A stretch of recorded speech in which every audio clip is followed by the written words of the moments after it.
right, good afternoon, everybody. This is Mrs. Royal and Mrs. Mance, and we are here to talk to you guys today about scheduling information for next school year. Our goals today are, number one, to help make sure that you understand all of the credits that are required for graduation. And we're also going to be highlighting all of our new courses and some changes to some current courses that we have right now. We would like to be able to have you guys demonstrate how to complete your class selection form that you're getting today in your Warrior Up class. And then we're also going to make sure you understand the scheduling process and the timeline that's involved. All right, the first thing that I want to highlight on here is about earning credits in high school. And obviously, like most of you already know by this point, or hopefully you're kind of learning as you go through, earning credits in high school is the way to be able to make sure you're meeting that huge part of your graduation requirement. So passing a class with a D or higher is what is going to earn you those credits. Semester classes are going to get you a half a credit, and a full year class is going to get you a full credit. The only exception to that would be our gym classes, which semester gives you a quarter credit. So here are the requirements that you have to know to be able to graduate from Goshen High School. For English Language Arts, you have to have 4 full credits. For science, you have to have 4 full credits. Social studies is 4 credits. Math is 4 credits. Physical education is a half a credit, so that would be the 2 semesters. Health is a half a credit. Fine arts is 1 full credit. And electives, we say 4 credits because that gives you that total minimum that you have to have of 22 full credits. The health is one that I want to highlight here for just a minute. Most of you guys probably did the health class as part of 8th grade. If you have not done the health in 8th grade and you don't have a credit for it, or if you have not yet completed it online, you need to make sure that you stop by the guidance office as soon as possible so that we can get you signed up for the Plato health class and you can get that completed and we can get that on your transcript as soon as possible. Okay, the next section here is talking about the core classes that are required for you to graduate. A lot of the different departments require a sequence so that you must take one course before you take the other course. So what you're going to do is you're going to use your provided transcript that we put in your folder for Warrior Up to check what classes that you have taken or what you still need to take to meet those requirements. So as for example, you can see on this screen, English Language Arts, of course you would need ELA 1 before you take ELA 2 and so on. Science, usually most students take physical science, biology, plus 2 more other sciences after biology. Social studies is the tricky one. You want to make sure because a lot of students move in and different school districts teach social studies in different orders. You must take American history, government, and world history as required courses. So make sure you check your transcript, especially if you have moved into Goshen, that you have taken those appropriate courses because they are required, and then an additional credit of social studies after that. So again, American history, government, and world history are required, so please be sure you check to make sure you've had those when you're choosing your classes. One thing that I want to mention, and math as well, integrated math 1, integrated math 2, and so on. You would want to make sure you take the previous year before you are in the next year.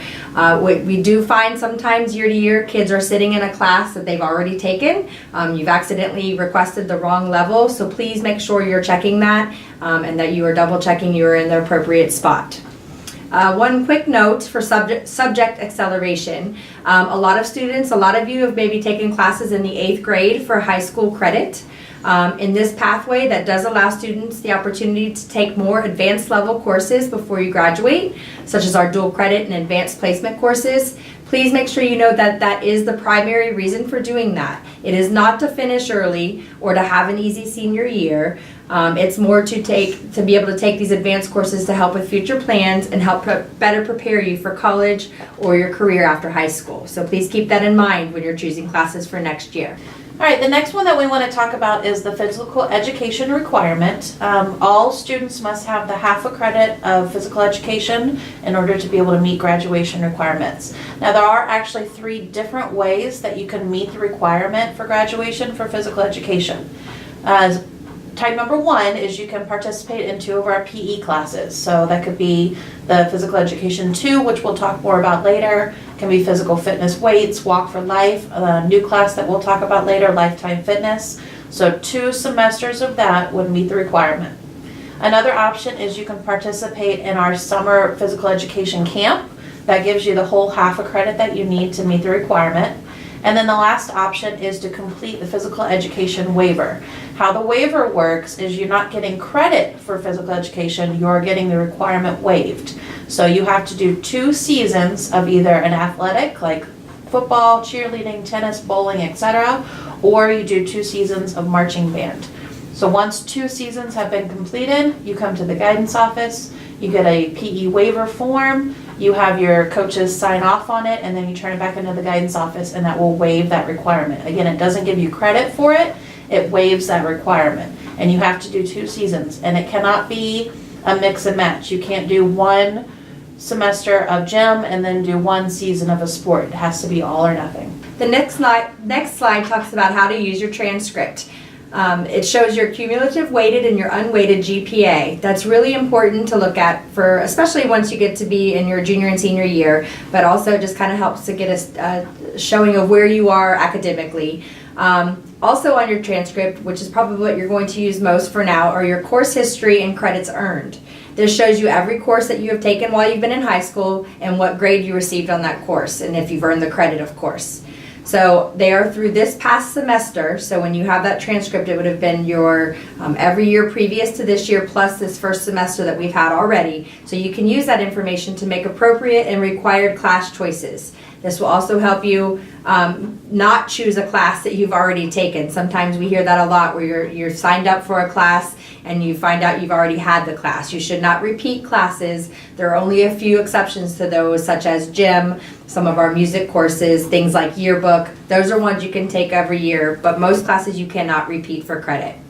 Also on your transcript would be your end of course score totals, which are nice for you to know those and those particular areas, your high school attendance, and your ACT scores if you've taken the ACT. So just keep in mind that transcript is a permanent record that will be helpful for you to refer to today and as you're picking your classes for the future, but also for those other pieces of information. All right, the next requirement that we want to talk about is something called the honors diploma. So we've talked about the graduation requirements, what you have to do to be able to graduate. Well, something you can also do in addition to just meeting the minimum graduation requirements is to do the honors diploma requirements. And so a lot of students like to know these early so that you can start to plan ahead when you're picking your classes. So in order to earn an honors diploma, and this is something that you get recognized for at graduation, you have to meet 7 of the following 8 requirements. So the 8 requirements are as follows. You have to have 4 credits in science, including 2 advanced sciences.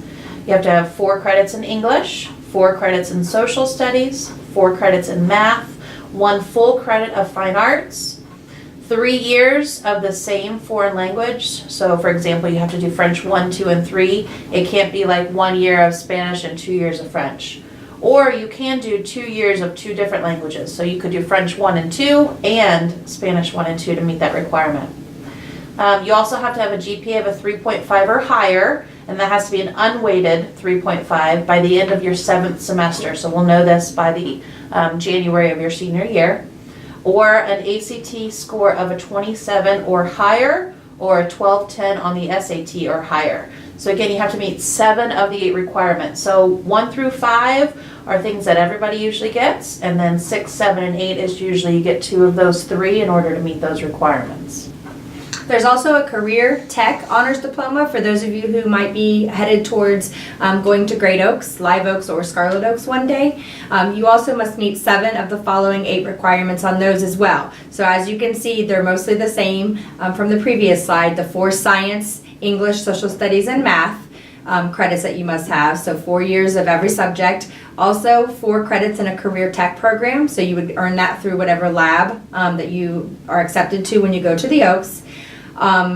More new is the 2 years of a foreign language requirement. In the past, if you have an older sibling and they might have received this, they wouldn't have had to have that. But now, with the current freshmen and sophomores, you must have participated in 2 years of foreign language. GPA of 3.5 or higher, again unweighted, or that ACT of 27. So once again, 7 of those 8 requirements must be met to get the Career Tech Honors Diploma. All right, the next thing that we want to do is kind of highlight some of our classes, and the first thing we want to talk about are the AP classes. So on your class selection form that you guys have in front of you, the colored sheet, some of the classes have the letters AP in front of them, and that AP stands for Advanced Placement. When you take one of these courses, you get a full weight for it, which means your A in that class would count as 5 points towards your GPA. Your B would count as 4 points towards your GPA. So it definitely gives you a bump in your GPA by electing to take those courses.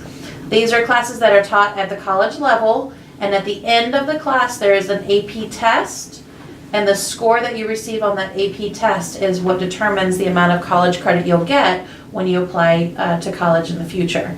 The classes that we offer here at GHS for AP are biology, environmental science, chemistry, calculus, psychology, U.S. history, government, comparative government, English language, and English composition. So those are the AP courses that we offer at GHS.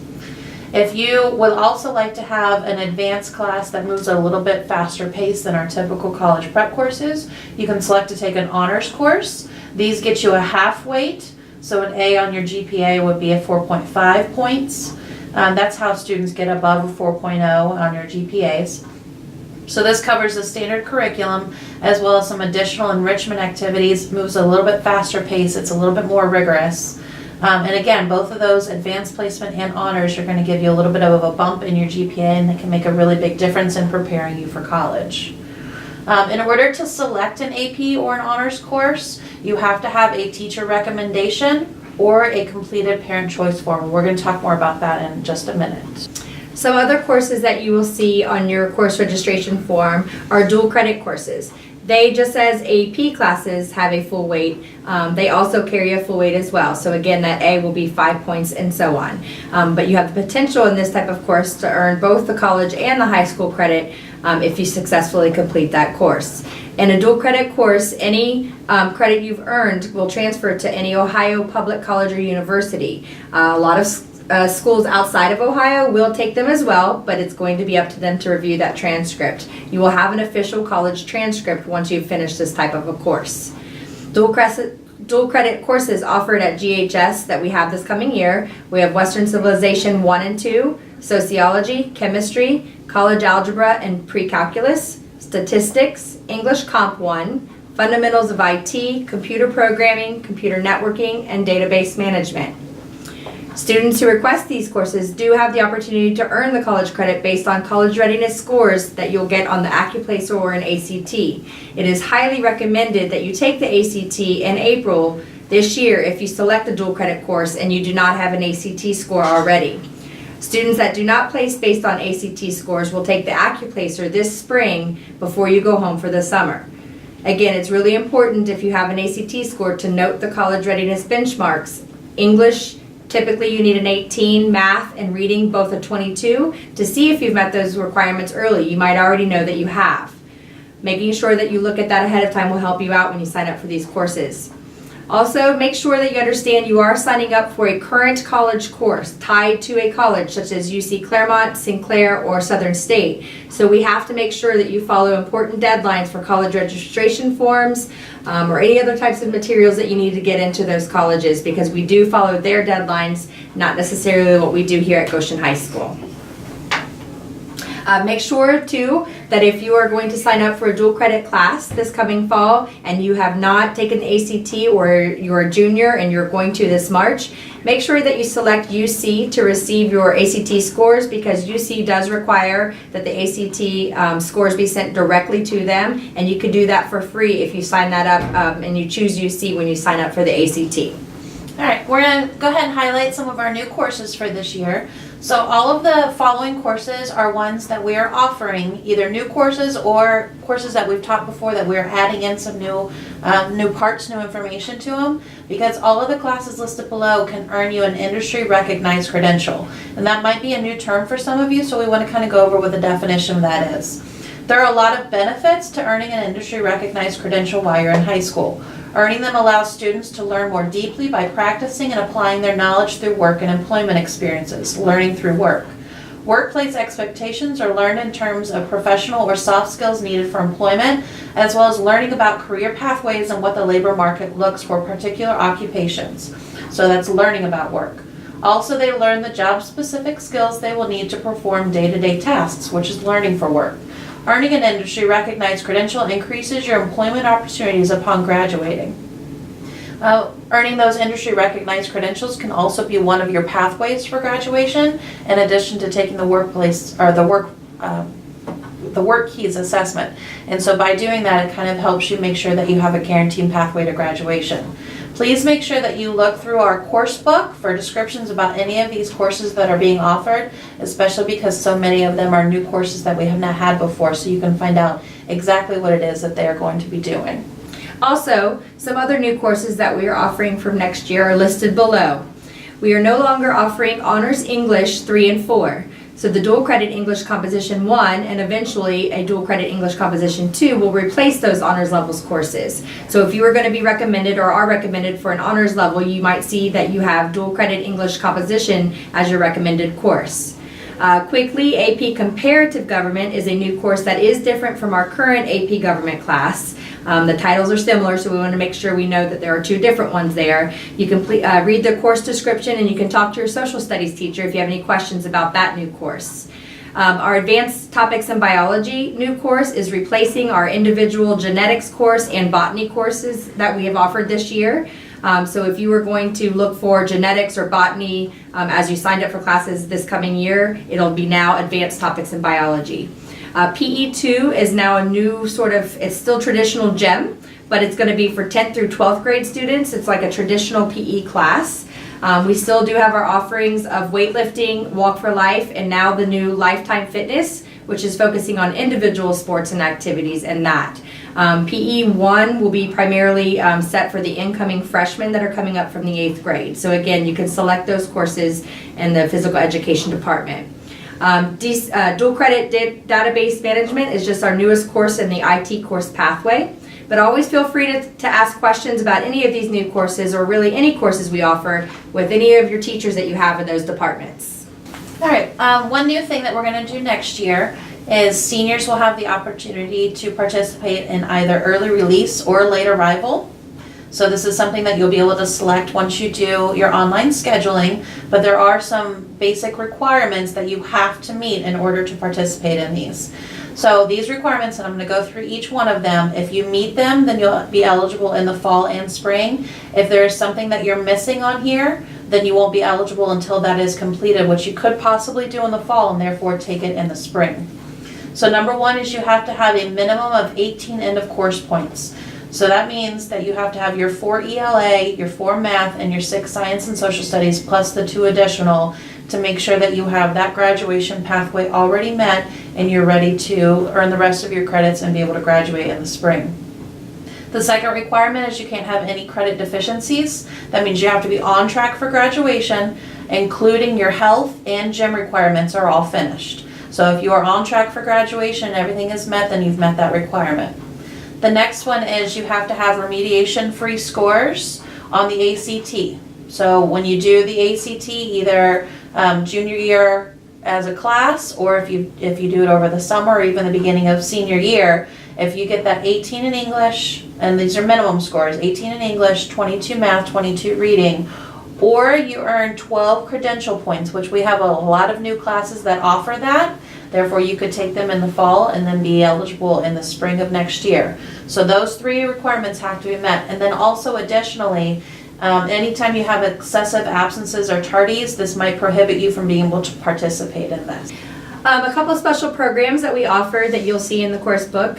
We have Project More. So if you're interested in working with some younger students, helping them learn to read, kind of being a mentor to those students, Project More is a course that's offered that you can go across the street to Mark Elementary, 1 bell a day. Transportation will be provided. Everyone rides the bus over. I believe this coming year we're going to offer that during 6th and 7th bell, so you would have one of those bells would be your Project More class. There is a cap to how many students can do that. You also should have good attendance and good work ethic if you're going to do that. You're going to be going across the street and working in a classroom with teachers, so we want to make sure that you're coming to school every day and that you're willing to do that if you sign up for Project More. We also, again, have study hall available to any current, or next year I should say, junior or senior. You can select one study hall per semester if you would like to. It is a true study hall, so we don't have talking or sleeping or kind of hanging around. You want to make sure you're bringing in work and studying or reading, doing homework, etc. There will be some laptops available in the library if you need to use that, a computer for schoolwork. And then lastly, Great Oaks. Some of you sophomores, you might have applied to Great Oaks this year to go as a junior next year. You will still select classes here as a backup during scheduling. Sometimes students change their mind, sometimes things change, maybe there's a lot of reasons why kids might not go, so you want to make sure you have a full 7 bells selected here just in case, and then we can always drop your schedule next fall.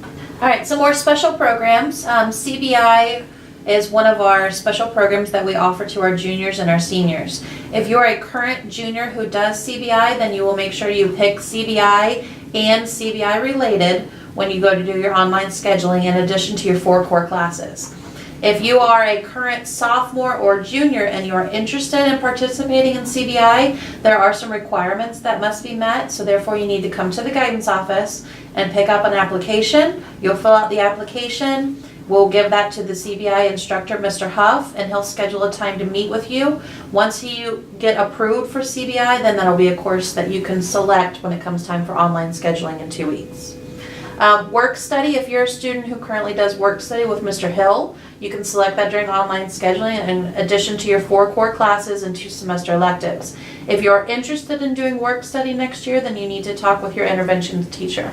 Okay, so now we're getting to the part of the actual course selection form. So your colored form that you have in front of you should have your next year's grade, and then you'll see all the different core subject areas with teacher signatures next to their recommended level for you. So what you'll see is the English, Math, Science, Social Studies, and Foreign Language on the front side. If you do not have any recommendation written on your form for any of the core subject areas, please make sure you talk with your current teacher in that area and have them write down that recommendation. There could be a lot of reasons for that. Maybe someone who's newer to the building, sometimes papers can get overlooked. So please make sure you see your teachers if you do not have any signature next to one of those core classes. In this example that you see, you'll see some that we've written on there, and we did what a sample would look like. This student has been recommended to take a dual credit English composition class, PreCalculus, French 3, Psychology, and Honors Physics. Okay, so those teachers sign next to those courses, and that student, that is the recommendation for where they believe that they need to go for next year. These recommendations generally come from your teachers based on your current performance and testing data. So you just keep that in mind when you see that. A lot of times students choose not to take those recommendations, and that would be a discussion that you can have with your families at home when you're looking for your next year's classes, and we have a parent choice form that we can talk about in just a little bit. All right, so for these recommendations, a few things to remember. Your core classes, the courses that are listed, so the signature that's next to the course, that is the course that you are required to take. For example, if it's recommended and it says biology, that does not mean that you can choose physical science instead. So the course that's recommended is required. The other part of that is the course level. So if it says honors, or if it says regular, or if it says AP, that is where it is a recommendation from your teacher. And again, like we said, it's based on your current performance, your current testing data, but this is a recommendation. So if you feel like, or if your parents feel like you need to maybe step it up, that you would like to take a little bit more of an advanced class, then what you can do is you can fill out a parent choice form that you have to turn in when you come to submit your online classes. We want you to make sure that you are taking a rigorous course load that allows you to have a successful year but not be an easy year. Because if you're having easy years, then you're going to have a really hard time after high school, whether you're going to college or the career, the workforce. Any of those areas are going to expect you to really be at your best, and that's what we want you to do while you're here with us. Okay, on this form, what you will do is you'll circle your choices on the front for any English, Math, Social Studies, Science, or Foreign Language course that you would like to take next year. So again, you'll see the recommendation, and then on this example, you'll see that the teacher put their initials, and then next to it, the student circled the course they wanted to take. In this example, this student was recommended for regular psychology as his 4 social studies credit, but he's choosing to select AP Psychology instead. In this situation, the student must turn in a completed parent choice form when he comes to do his online scheduling. These parent choice forms can be found in the guidance office and must be picked up and filled out by your parents before scheduling begins on the 25th of this month in order to select that course. So as you can see, if you want to sign up for a course you're not recommended for, come get the parent choice form, and you still circle the course that you are selecting when you enter them in the computer lab. All right, now if you guys will go ahead and turn over your forms, so your colored forms, if you'll turn those over. The front was all the core classes. On the back is where all of your elective classes come in. So a couple different reminders about this. The classes that are listed on here, if you want to know more about that course, as we said earlier, you need to go to the course registration book, which is on the Goshen High School webpage. You just click on guidance and there's a couple different places where it's located. But you can also talk to your teachers too. If it's a science course or an art course or whatever it is, ask those teachers for a little bit more of a detailed description in addition to reading the information in that course book. Another really big reminder, as most of you realize this semester, we will no longer be doing schedule changes. So the 5-day wait period is gone because our expectation is that you take your time and you make very, very good decisions about what courses you select based on your interests, based on graduation requirements, based on conversations you have with your parents, with your teachers, and then choose your courses carefully because there will be no schedule changes coming next year. The only schedule changes that will ever occur is if a substitute course is needed to fulfill graduation requirements. For example, if we realize that you are missing an art credit or a gym credit and we need to add those in. If you want to change your course level, so let's say you take regular integrated math 3 in the fall and at the end of the first semester you realize you could have done a little bit more difficult class, we can always change that to an honors. Or if there's some kind of schedule conflict. So let's say you request AP Government and it doesn't fit in your schedule, then there's another class that we could substitute in. The last part on here is down here on the bottom, as you can see that's being highlighted right now. Any of our electives that have the 2 little asterisks next to them, you have to have a recommendation from that teacher in order to be able to select this course. So our electives that require recommendations, like I said, they're marked with an asterisk, and you are responsible for getting that recommendation from those teachers over the next 2 weeks. For example, if you're interested in doing GNN, then you need to talk with Mrs. Slagle in the library about getting a recommendation for that. Or if you would like to do chamber choir, then Ms. Hansford must give a recommendation. And you will talk to them and have them sign off on this sheet at the bottom of this on the left side of your paper. Please make sure also that when you want to have conversations with your teachers about getting these recommendations, please make sure you're doing that. If you have the teacher during class or before and after school or in between classes, please make sure you're not interrupting their class to talk about these. So on the back side there, where you're looking at your elective classes, basically you're going to select your classes by circling them just like you did on the front side. Classes selected must fill 7 bells. So when you're thinking about how many to pick, 4 core classes will fill 4 of your 7 bells. So your English, Math, Science, and Social Studies will typically fill 4 of your 7 bells when you select those from the front. Full year courses fill 1 bell, and then 2 semester courses will fill 1 bell. For this example, we have 4 core classes. Someone is signing up for 2 year-long classes such as chamber choir and GNN, and then they have 2 semester electives, public speaking and lifetime fitness. That would fill up a day. So basically you want to count and just make sure as you're selecting, think about those semester courses as being a half of the year and then a full year course being the full year, and make sure you're selecting enough courses when you enter your request online in order to fill your day. All right, the last part on the class selection form that you need to make sure you fill out, and this is a really important part, is the alternate elective classes. So you can see it's on the bottom of your page on the right side. We want you to write at least 2 or 3 alternate semester electives that would be second choices. For example, this student picked lifetime fitness as their first choice, and that's where they circled it up in their form. And then they are saying that an alternate would be walk for life. So just in case lifetime fitness does not fit in your schedule, this will be the backup plan that will be able to fit in your schedule as well. And again, choose these classes carefully, just like you did your original classes, because there are no schedule changes. So if you say I want lifetime fitness, but if I can't get it, I'll take walk for life, we will put walk for life in your schedule if that fits as well, and then that is a class that you will be taking.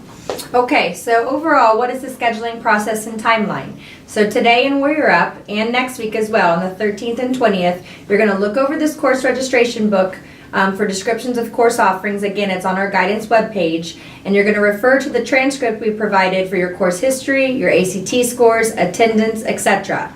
One quick note about attendance I didn't mention on the previous slide that might be good to mention. Sometimes we don't understand or think about after high school, and attendance is really important as far as obviously being here every day and making sure you're getting your credits earned. But sometimes even people want to are applying to a college or for a job after high school. There was a gentleman here just the other day talking about an electrician apprenticeship program, and one of the first things he said he looks at is attendance. So just do a quick little glance at yours and just make sure that your attendance seems to be on target. Maybe if you haven't had such a great attendance record, that could be a goal for next year to try to improve that.